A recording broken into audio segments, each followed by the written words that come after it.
Gujarat police ने शहर में चोरी, डकैती और राजधानी की वारदातों में मुलविस 2 रुकनी गैंग को गिरफ्तार करके इनके कब्जे से लाखों रुपए की नकदी और नाजायज असला बरामद कर लिया। पुलिस जराये के मुताबिक शहर में दिन ब दिन चोरी, डकैती और राजधानी की वारदातों के सद्देबाब के लिए DPO गुजरात उमर सलामत ने गुजरात पुलिस को हदायत दी, जिस पर पुलिस थाना A डिवीजन गुजरात ने कार्रवाई करते हुए रेलवे रोड, शाहीन चौक और दीगर इलाकों में चोरी, डकैती और राजधानी की वारदातों में मुलविस 2 रुकनी गिरोह के अरकान पाक पतन के रहायशी मोहम्मद आमिर और मोजा शेख के अली रजा को गिरफ्तार करके इनके कब्जे से वारदातों में लूटी गई रकम 8,70,000 रुपए और नाजायज असला बरामद कर लिया। मुलजिमान railway road, Alipura road, Shaheen Chowk और दीगर इलाकों में दुकानों के ताले तोड़कर और राहगीरों को गन पॉइंट पर लूटते थे। पुलिस की गिरफ्तार मुलजिमान से मजीद तफ्तीश जारी है।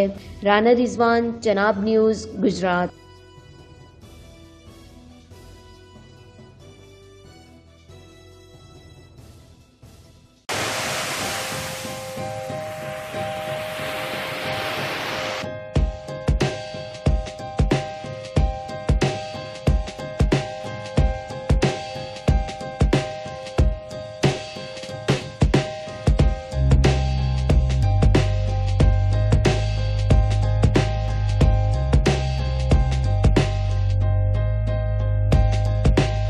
हर खबर पर पहली नजर सिर्फ चनाब न्यूज पर।